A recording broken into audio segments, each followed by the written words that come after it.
Funds में और आज हम बातचीत कर रहे हैं ICICI Prudential focused equity fund के फंड मैनेजर वैभव दुसाद से।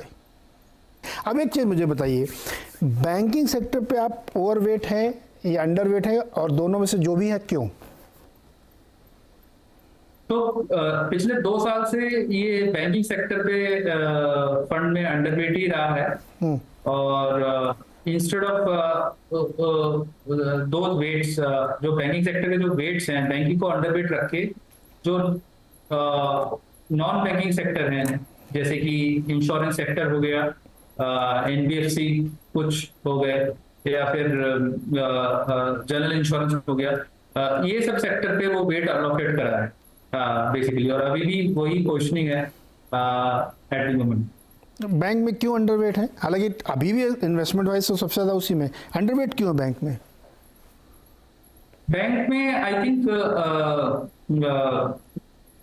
थिंक डिपॉजिट एक बहुत बड़ा चैलेंज रहा है। अगर आप देखें तो जो डिपॉजिट ग्रोथ 14-15% हुआ करती थी, वो केवल अभी 8-9% रह गया है basically. And a part of that is also because आप देख रहे हैं कि इक्विटी मार्केट्स में काफी इनफ्लो बढ़ा है।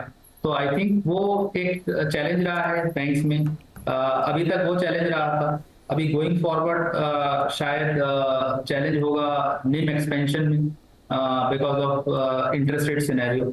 और उसके अलावा I think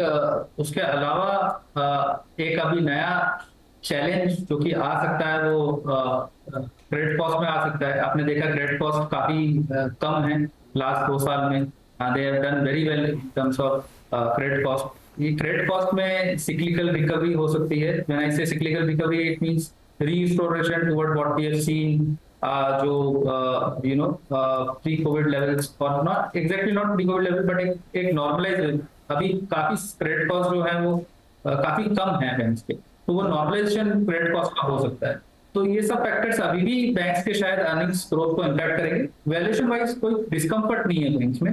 valuation wise banks are good, और इसके लिए जीरो वेट नहीं है बैंक्स में। बैंक्स में थोड़ा अंडरवेट है, और वो अंडरवेट कट भी करा है। एज जैसे जैसे बैंक्स अंडर परफॉर्म कर रहे हैं, वैसे वैसे वो अंडरवेट को कट भी करा है। और लेट्स सी ये कैसे प्ले आउट होता है।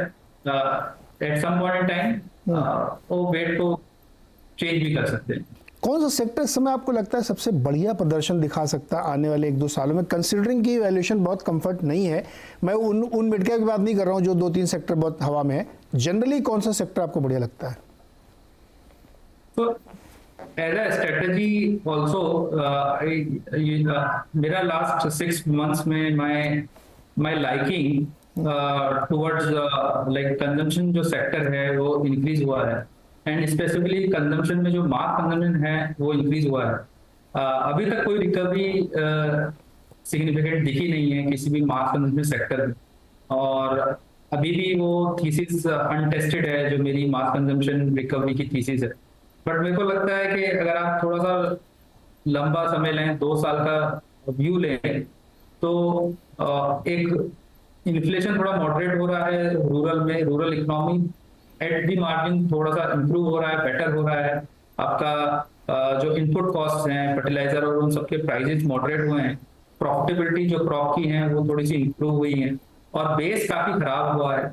और आप देखेंगे कोविड के बाद से काफी सारी savings on the weaker side of the economy काफी इम्पैक्ट हुई। वो सेविंग जो है वो रिप्लेनिश हो रही है। कंट्री में काफी सारा कंस्ट्रक्शन एक्टिविटी पिकअप हुआ है। आप एक्सेप्ट ये आप लास्ट 2 क्वार्टर छोड़ दीजिए तो, बट सीमेंट के वॉल्यूम नंबर्स काफी अच्छे रहे हैं। तो कंस्ट्रक्शन एक्टिविटी पिकअप हुआ है, तो उससे रेमिटेंसेस भी इंप्रूव हो रहे हैं।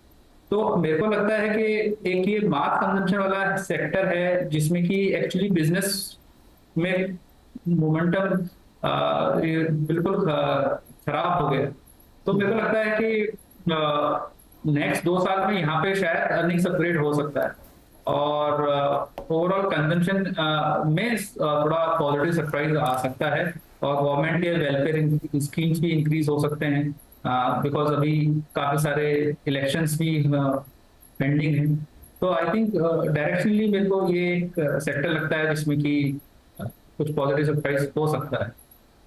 ओके, ऑटोमोबाइल सेक्टर भी एक ट्रांजिशन के फेज से गुजर रहा है और उसमें ईवी और आइस इंजन के बीच में भी चल रहा है। तो आइस वाले कुछ पुराने प्लेयर्स भी ईवी में आ गए हैं, दोनों चला रहे हैं साथ के साथ, कुछ प्योर प्ले है उसमें।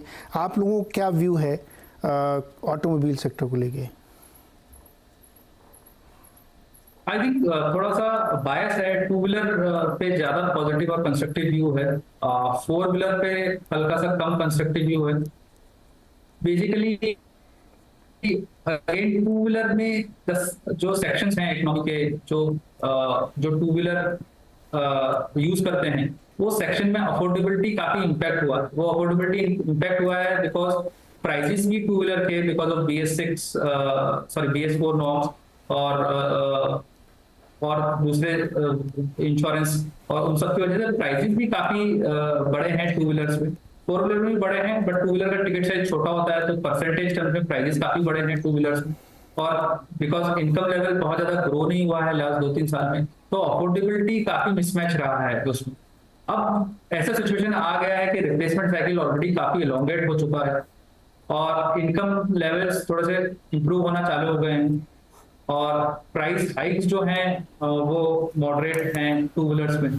तो आई थिंक अभी नेक्स्ट 2 साल के लिए टू व्हीलर जो एज अ बास्केट है वो अच्छा कर सकता है, उसमें ग्रोथ बेटर रह सकती है, सस्टेन रह सकती है। So with N auto I think थोड़ा प्रेफरेंस टू व्हीलर पे है, और टू व्हीलर पे आई थिंक करंट फोकस जो है वो जो ट्रेडिशनल प्लेयर्स हैं उन पे ही, ब्लेंडेड प्लेयर जो ऑलरेडी हैं। अच्छा, ये एक चीज़ बताइए वैभव, तो बोलते एक तो बड़ा क्या मल्टी कैप फंड और फोकस फंड को कोई कंपैरिजन किया जा सकता है क्या, या दोनों में बहुत अंतर, दोनों उत्तर दक्षिण है? नहीं, I mean multi cap fund में आपको फ्लेक्सिबिलिटी बहुत ज्यादा मिलती है, आपको नंबर ऑफ स्टॉक्स पे रिस्ट्रिक्शन नहीं होता है। बट उससे होता क्या है कि